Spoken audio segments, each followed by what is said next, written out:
Done. Perfect? Nah, not really, but it's done. Congratulations. This is our final video in our Buy and Live budget challenge. You've tracked your expenses. Now it's time to start budgeting. Let's go.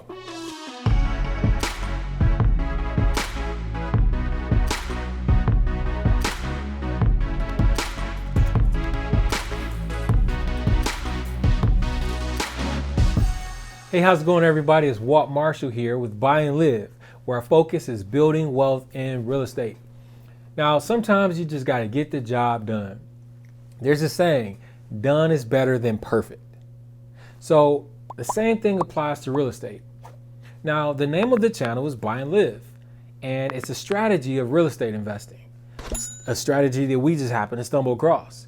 So when we move into a home, the home is not perfect. We're just trying to get in so we can move on. And the previous home is either going to be sold, it's going to be rented out, refinanced or whatever. But it's a strategy that we are using.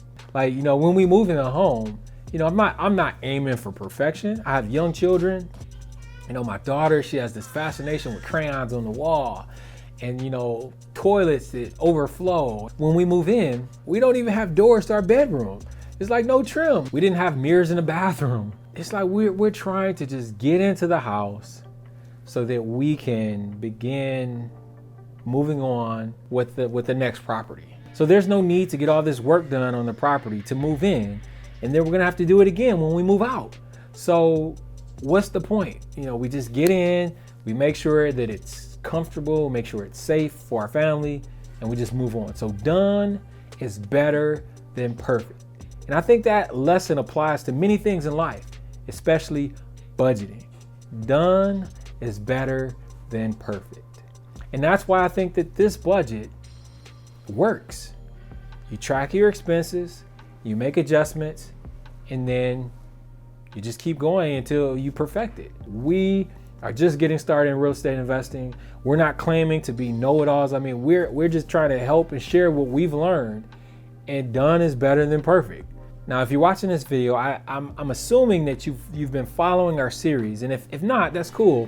Just go ahead and click the link above, and you can download the template and you can follow along. Also, in the description below, there is a link to the budget template.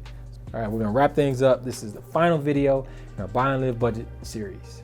All my Marines out there, you know about that done, sir, done. You can't wait to say done, sir, done. Shout out to my devil dogs out there. All right, so here we go. We're gonna get started with the budget. So we are in our budget, and I'll just kind of run through it real quick. So starting off here, you see that we've tallied up all of our income. The budgeted amount here, we have not budgeted yet. We will budget the next month. First, just track your expenses, and then you can just make adjustments. But you can see that we are at a negative $381.50. So we can just begin duplicating. So this is January. We'll now get started with February. So we duplicate there, rename it. So Feb 20, and then we're in Feb, and then we'll change it up here to double click February 1st. All right, so then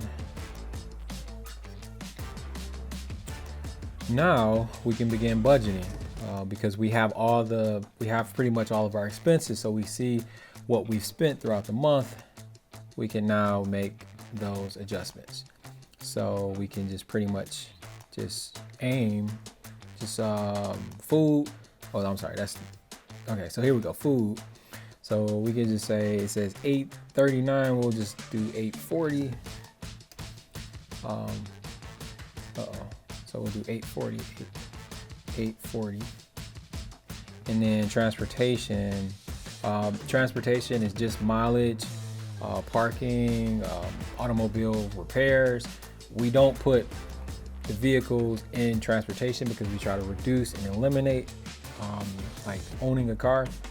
So that it just works for us. That's what we found to be, like good practice, because like cars are liabilities, and we're not at a position where we can have our assets paying for those liabilities. So we try to eliminate them all together. So we will just put well, first we'll delete this 150 here. Oh, we'll put it back. So we'll just put this here. We'll just say 100. Budgeted amount, we'll keep the same amount for the actual expenses. We'll see what happens with that.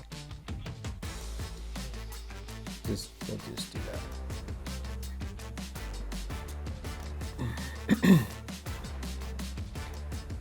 And then we'll maybe bring that back a little bit, because we need to reduce a little bit. So we'll just do 100 there.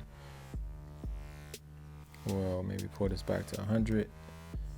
And then home, we'll probably just do 100. Charity, we can do 400.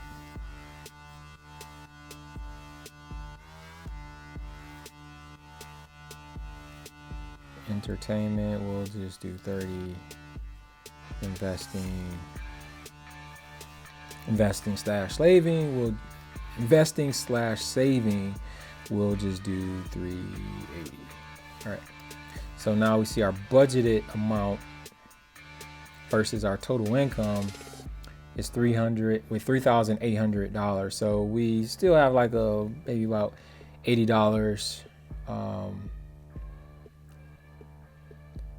right there. So irregular spending, this over here, we can just select those things that we wouldn't pay every month. So that would be the car battery that we have right there. So we would do equals F9. And then is there anything else? Oh, so this should be F9. Delete that there. So what else do we have? So parking, we'll just kind of leave that. All right. Our sound bar V7. So then we'll just click on it here, and then we'll do +, plus V7. Oh, thought I said +, right? V7. Okay. So that gives us about $300. So if we look at our income and we look at the amount that we've budgeted, it gives us about maybe $87 and some change. So we don't have the actual expenses there. So like once we take this battery out, and then we go back to the remaining balance. Okay. Oop. So we go back to like this. We take the sound bar out, and then so we're down to $82.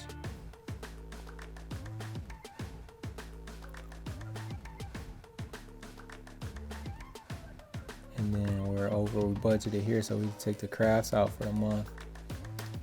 This is February. We're still in, and you see that we're down to $32.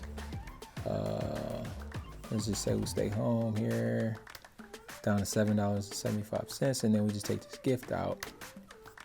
So now we basically, we're down to $2.25. So that's our target. We can try to target that. So pretty much like in the month of February, we've budgeted before we delete everything from January. So now we can delete everything from January.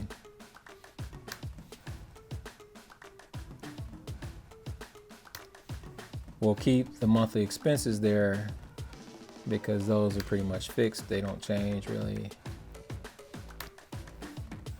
Then you can just delete all these here.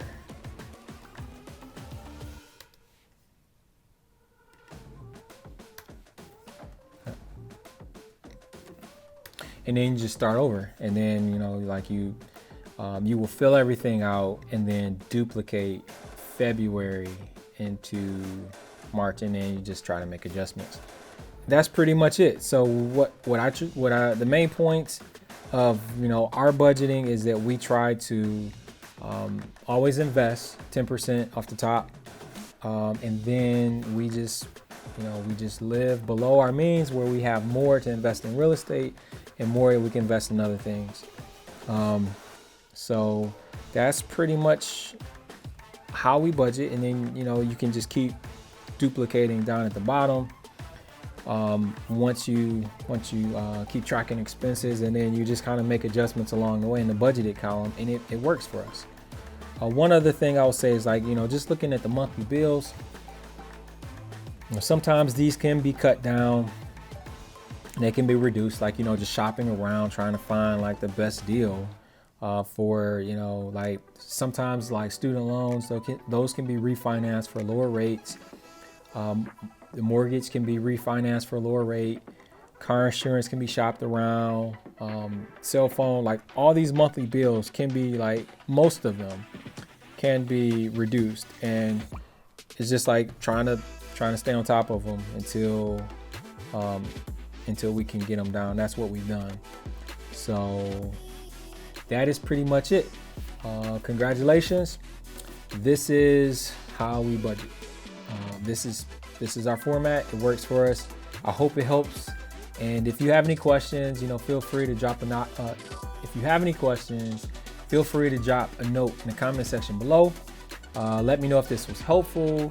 And I'm excited to share more about real estate investing and what we've learned. So it was important for me to start here, because budgeting and just being able to have additional capital when things go wrong, just having money set aside. I hope this helps, and feel free to stay tuned and follow future videos. So I will see you all in the next video.